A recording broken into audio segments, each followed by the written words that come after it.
everyone. இன்னைக்கு நம்ம 10th ஹிஸ்டரியோட timeline தான் பார்க்க போறோம். ஓகே, என்ன டைம்லைன் அப்படின்னு பாத்தீங்கன்னா வேர்ல்டு ஹிஸ்டரி டைம்லைன் தான் பார்க்க போறோம். ஓகேவா, வேர்ல்டு ஹிஸ்டரியோட இம்பார்ட்டன்ட் ஈவெண்ட்ஸ் தான் பார்க்க போறோம். என்ன டைம் பீரியட்குள்ள 1940 to 1950 ஸோ அந்த 10 இயர்ஸ்க்கு உண்டான ஒரு 5 ஈவெண்ட்ஸ் தான் நம்ம இதுல பார்ப்போம். ஓகேவா, 5 important events of world history. எந்த டைம் பீரியட்ல இருந்து எந்த டைம் பீரியட்குள்ள 1940 to 1950. ஓகேவா, ஓகே. சோ 1940 to 1950 குண்டான டைம்லைன் இதுதான். Okay okay. சோ டைம்லைன் நம்ம அந்த ஈவென்ட்ஸ் பார்க்கிறதுக்கு முன்னாடி ஃபர்ஸ்ட் டைம்லைன் இந்த மாதிரி போட்ட உடனே ஸ்கேல் எழுதணும். ஓகேவா, ஸ்கேல் வந்துட்டு which is more important. Okay, scale எப்படி எழுதணும் அப்படின்னு பாத்தீங்கன்னா 1 unit is equal to.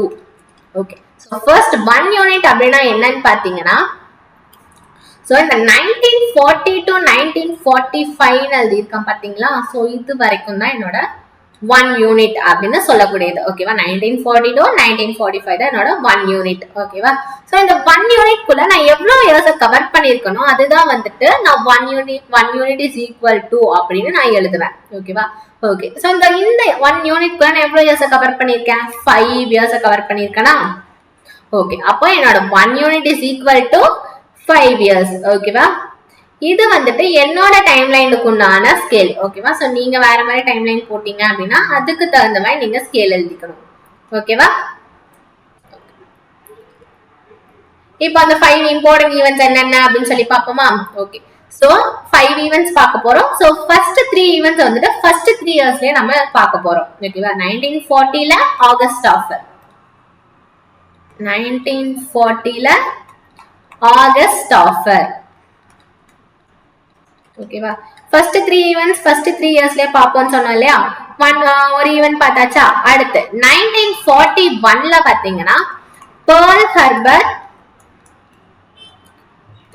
Harbor incident. அடுத்த வருஷமே 1942ல பாத்தீங்கன்னா குவிட் இந்தியா மூவ்மெண்ட். ஓகேவா, சோ 5 ஈவென்ட்ஸ்ல நம்ம 3 ஈவென்ட்ஸ் பார்த்துட்டோம். மீதி இருக்க 2 ஈவென்ட்ஸ் வந்துட்டு அப்படியே லாஸ்ட் 2 இயர்ஸ்க்கு நம்ம போயிடுறோம். ஓகேவா, சாரி லாஸ்ட் 2 இயர்ஸ் கிடையாது, 1945க்கு போறோம். 1945 பாத்தீங்கன்னா end of the world war 2. ஓகேவா, அடுத்து 1947, இது 46, இது 47. 1947ல நம்ம எல்லாருக்கும் தெரிஞ்சது இந்தியா காட் இண்டிபெண்டன்ஸ்.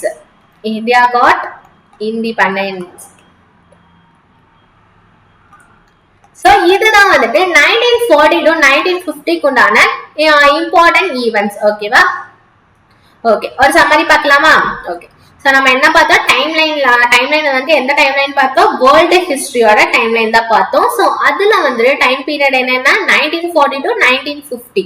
ஓகேவா, சோ இந்த 10 இயர்ஸ்க்கு உண்டான ஒரு 5 இம்பார்ட்டன்ட் ஈவென்ட்ஸ் தான் நம்ம இதுல பார்த்தோம் இல்லையா. சோ ஓகே, சோ 1940 to 50 உண்டான டைம்லைன் இதுதான். இதுக்கு நம்ம ஸ்கேல் எழுதுறோம். எப்படி நம்ம ஸ்கேல் ஐடென்டிஃபை பண்ணோம்? 1 unit is equal to 5 years. So அந்த 1 யூனிட் ஈக்குவல் டு 5 இயர்ஸ் அப்படிங்கறத நான் எப்படி எழுதுனேன்? சோ 1940 to 45 தான் அது வரைக்கும் என்னோட 1 யூனிட் அப்படின்னு சொல்லக்கூடியது. ஓகேவா, சோ இந்த 1 யூனிட் குள்ள நான் எவ்வளவு இயர்ஸ் கவர் பண்றேனோ அதுதான் வந்துட்டு என்னோட 1 யூனிட் இஸ் ஈக்குவல் டு அப்படின்னு நான் எழுதுவேன். என்னோட 1 யூனிட்ல நான் எவ்வளவு இயர்ஸ் கவர் பண்ணிருக்கேன்? 5 இயர்ஸ். சோ தட் நான் 1 யூனிட் ஈக்குவல் டு 5 இயர்ஸ் அப்படின்னு நான் எழுதியிருக்கேன். ஓகேவா, இப்போ அந்த 5 ஈவென்ட்ஸ்ல நம்ம 3 ஈவென்ட்ஸ் வந்துட்டு ஃபர்ஸ்ட் 3 இயர்ஸ்லயே பார்த்தோம் இல்லையா. 1940ல ஆகஸ்ட் ஆஃபர், 1941ல Pearl Harbor incident, 1942ல Quit India movement, then 1945ல end of the World War II, 1947. So இது வந்துட்டு நமக்கு ரொம்ப நல்லா தெரிஞ்ச ஒரு இயர் தான். India got independence. ஓகேவா, ஓகே, தேங்க்யூ.